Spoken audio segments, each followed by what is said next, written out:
Back again. So what are you going to do now? Well, Dad said it's up to me. You're on your own.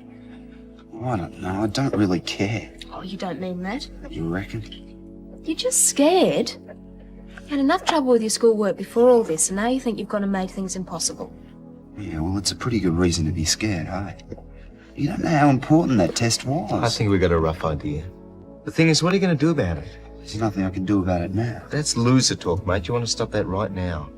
Why don't you go and see if you can have another crack at it? Come on, they're not going to give me another go. Have you asked? What's the point? The point, mate, is to get off your backside and stop feeling sorry for yourself. Well, you screwed up. Big deal. Everyone does at some stage in their life. Go and see your teacher, Scott. Talk over what happened with him. You okay for coffee? Yeah. Just sing out if you want another one. Thanks.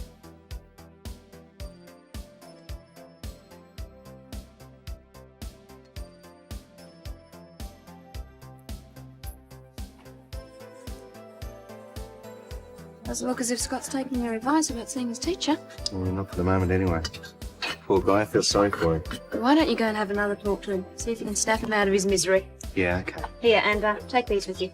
Table 4.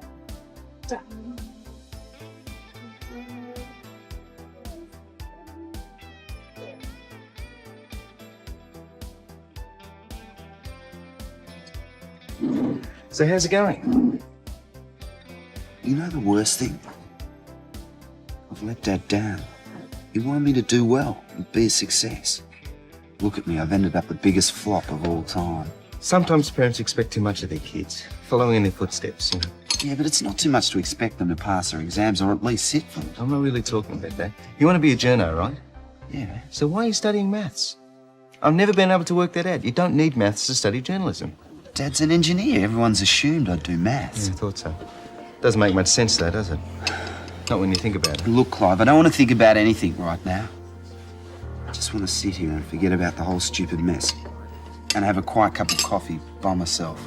Fair enough. I'm not here to hassle you.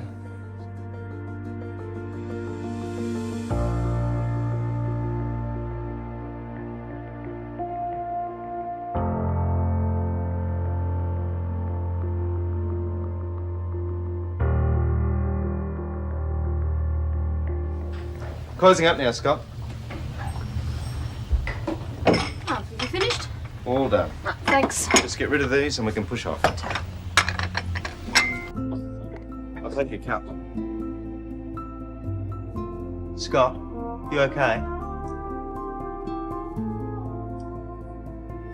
What's the matter, mate? Is he asleep? I'm not sure. Scott, wake up! He's drunk, and if you start up with a full bottle, he'll be out of it for quite a while. Well, what are we going to do? Well, we can't take him home. Jim will go through the roof. We'll have to cart him back to our place. Still, they're going to wonder what's happened to him. I'll ring Paul in and know what's going on. Oh, Scott, when are you going to get your act together? Thanks for coming over. Oh, thanks for letting me know, Dave. Clive. G'day, Paul. So that's the patient, eh? Mm-hmm. Off in the land or not, I'm afraid. At least for the next 3 or 4 hours. It's not the first 17-year-old to wipe himself out, though. Yeah, well, a hangover he's going to wake up with will make him think twice about doing it again, I should think. Yeah, I reckon. Scotty. We didn't think Jim should know. No, it's probably best.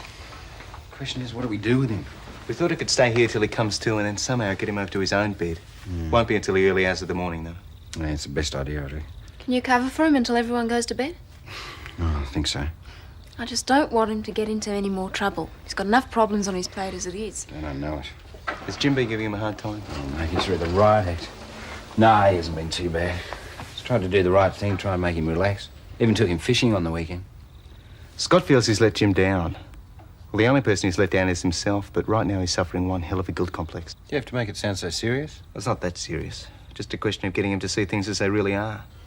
I've tried, but to no effect so far. What's he doing at Clarke's place? Oh, they're just throwing a game of cards. Did he get something to eat? Yeah, they said they got something at a coffee shop. Well, he should have phoned and said he wasn't coming home. Yeah, well, I did tell him. I wonder if he didn't come home because of me, what I said to him. Do you think I've been too tough with him on the schoolwork business? No, I don't think so. All those stories you read about fathers riding on the shoulders of their sons. If the son's a success, so's the father. Do you think that's me? I hope not. Of course, we are at odds at the moment, Scott and me. No getting away from that. I tried to get close to him, but... I don't know. Dad, don't let it get to you. Look, once he's got his school problems sorted out, things will be okay again. Fingers crossed, eh? You know, he does get on well with Clive. Well, I was just thinking, about this tutoring business. Oh, we tried a tutor, Paul. It didn't work. Dad, maybe it was because it was the bloke you hired. I mean, Clive could be different. He's certainly got the qualifications. I reckon it'd be more like a mate giving him a hand rather than just another school teacher. Yeah, it might be worth a try. Well, no harm in asking. No, I guess you're right. What time did Gran get in last night? No, I didn't hear anything, so I must have been late. Yeah, how do you reckon they'll go? Helen and Shane? Yeah. Oh, it should be all right. Might be a bit tough to start with, but they'll be okay. You know, I've been thinking I just might be able to push a bit of work their way. Well, if you can, I'm sure they'd appreciate it. Morning. Oh, g'day. You look like you could do with another night's sleep. What time did you get in from playing cards? What?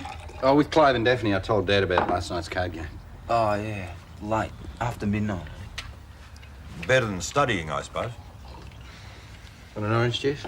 Yeah, small one, thanks. There you go. No worries. I thought I might have a word with Clive this morning. See if he'll take over as a tutor. It might just work out. Paul says you get on well with Clive. Well, look, I won't bother if you don't want me. No, ask him if you want. Whatever you think. It's not what I think, Scott. It's what you think. Look, maybe I've been... I don't know. Maybe I've been a bit tough on you just recently. I haven't meant to be. If I have, I'm sorry. I'm not trying to take over either, and what I said yesterday still stands. You have to make your own decisions. I'm just putting up the options, that's all. How's it hit? Feel like you've been hit by a bus? Yeah, something like that. Yeah, well, don't listen to any of this hair of the dog rubbish. Just take it easy today and drink lots of water, okay? Sure. Listen, if you decide to drink, that's up to you, even if you are underage. But it wasn't very fair on Daphne knocking back the hard stuff inside the coffee shop. I know. If the cops or council ever found out, they could close it down. I know. Well, you'll know better next time, won't you? Yes, Clive. Anything else, Clive? Yes, there is, as a matter of fact. We'll save it. Now, we'll talk about it now. Says who? Says me, and you just damn well better listen or I'll flatten you. Don't think I won't. Now, a lot of people have gone out of their way to help you. Your father, Paul, Daphne, me. None of us mind because we all care for you and we know you're going through a rough period, etc. What we want to know is, when are you going to start doing something for yourself? I'll let you know. Not good enough. We want to know now. Just leave me alone, okay? Sorry, kiddo, but it's something we have to work out before it's too late. Now, your old man came over earlier. He talked to me about being your tutor. Now, I don't mind putting in the time, but only if you put in the effort. If you slack off, you're on your own. Now, I'd think about that if I were you, Scott, because I reckon it's your last chance.